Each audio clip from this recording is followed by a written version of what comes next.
Bismillahirrahmanirrahim.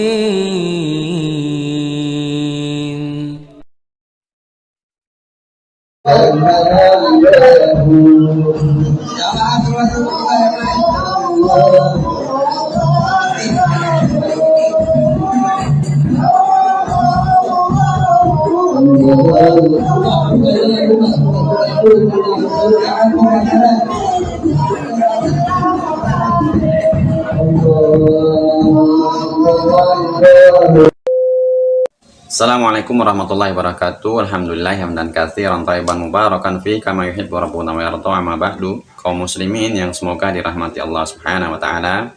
Kali ini sahabatnya kita akan mengangkat lagi video terkait masalah habaib, yang dimana sekarang ini banyak sekali kasus-kasus tentang para habaib ini, dan alhamdulillah satu persatu para muhibin habaib ini telah mulai sadar dan mereka sudah banyak yang menolak dan meninggalkan para habaib ini.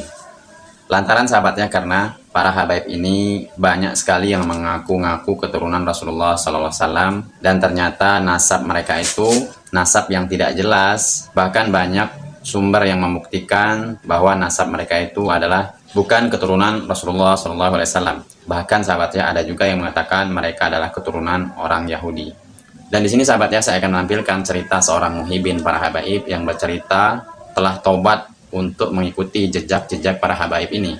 Lantaran muhibinnya habaib ini malu dengan kasus Habib kemarin yang beredar video bahwa ada seorang Habib yang menggauli istri tetangga.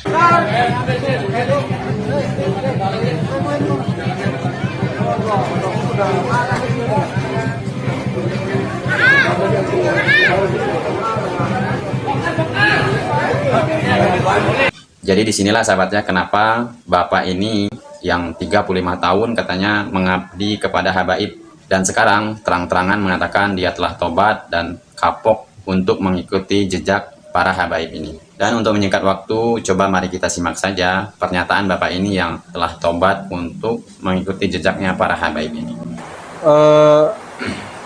Percaya ya bahwa mereka bukan bidan Nabi. Oh, saya 100%. 100%. Percaya bahwa mereka bukan, karena hanya saya keyakinan dengan melihat faktanya.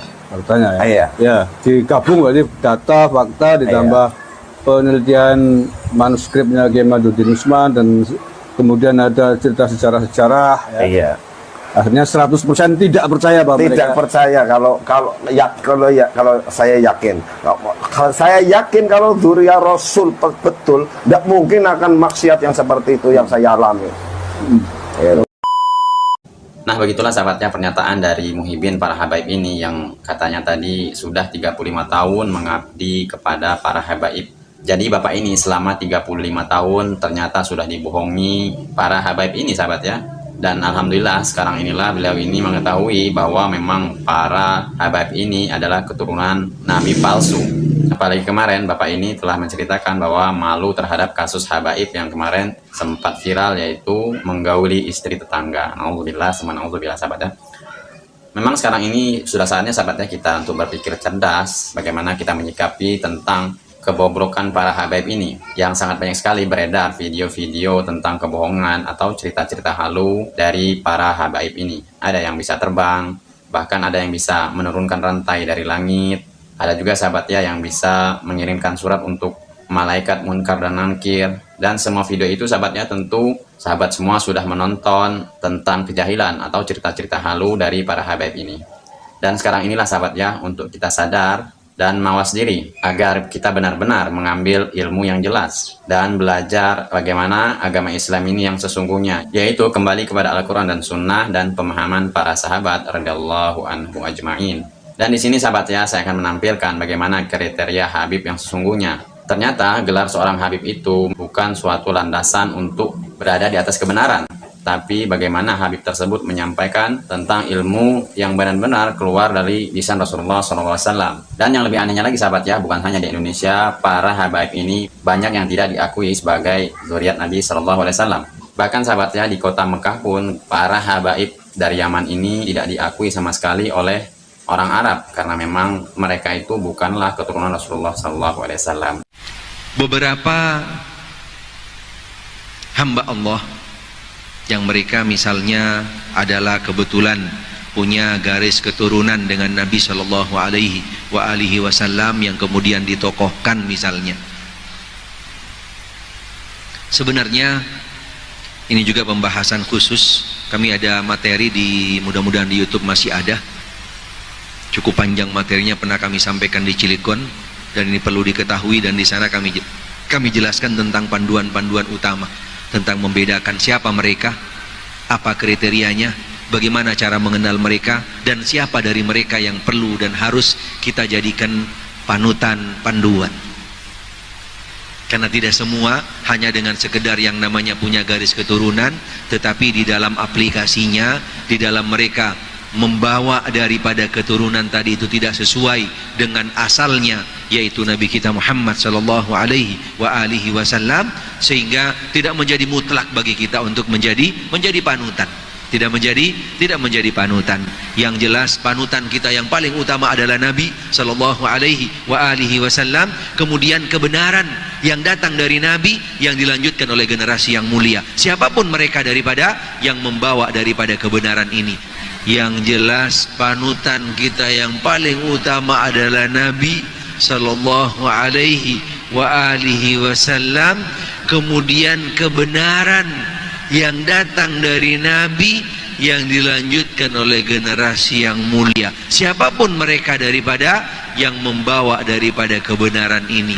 Siapapun mereka daripada yang membawa daripada kebenaran ini. Ketika kebenaran itu datang dari salah satu orang yang memang punya garis keturunan, paling tidak mereka yang mungkin punya kelebihan, punya bonus yang datang, yang diberikan oleh Allah Subhanahu wa Ta'ala. Karena seseorang punya yang namanya garis keturunan tidak pernah dengan yang sifatnya meminta, karena itu adalah anugerah karunia dari Allah Subhanahu wa Ta'ala. Sehingga perlu kita bisa memposisikannya masing-masing. Mereka-mereka yang punya garis keturunan, yang mungkin belum mendapatkan hidayah, yang masih jauh dari sunnah, kita doakan mudah-mudahan Allah Ta'ala kembalikan mereka kepada asalnya, yaitu kepada garis keturunan yang asal daripada mereka, yaitu Rasulullah Sallallahu Alaihi Wasallam. Dan dari mereka juga, dari mereka tentunya seperti yang kami jelaskan, tidak semuanya, walaupun mayoritas mereka insya Allah ahli sunnah, walaupun ada beberapa dari mereka yang memang perlu didoakan, perlu diluruskan. Insya Allah mudah-mudahan mereka lah orang-orang yang insya Allah bisa membawa daripada sunnah Nabi Sallallahu Alaihi Wasallam ke depannya insya Allah. Karena kembali kepada asalnya, siapapun daripada manusia tidak ada yang sempurna dari manapun asalnya. Karena dengan hanya sekedar garis turunan tidak memberikan kelebihan. Ketika mereka tidak ada di jalan Allah, ketaatan kepada Allah, tidak mengikuti tuntunan yang datang dari Nabi Sallallahu Alaihi Wasallam. Karena dengan hanya sekedar garis turunan tidak memberikan kelebihan. Ketika mereka tidak ada di jalan Allah, ketaatan kepada Allah, tidak mengikuti tuntunan yang datang dari Nabi Sallallahu Alaihi Wasallam. Faman abta'a fala yusri' lahu nasabuh. Ketika mereka memang tidak sesuai di dalam membawa, di dalam menjalankan apa yang datang dari agama Islam, dengan nasabnya tidak akan bisa memberikan peringkat lebih kepada mereka. Tidak ada. Karena pada dasarnya kembali kepada firman Allah Subhanahu wa Ta'ala, inna akramakum indallahi atqakum.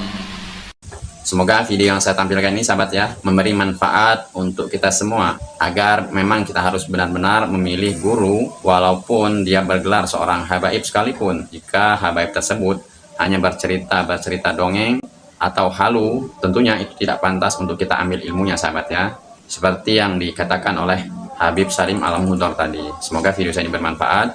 Sallallahu alaihi Muhammad. Assalamualaikum warahmatullahi wabarakatuh.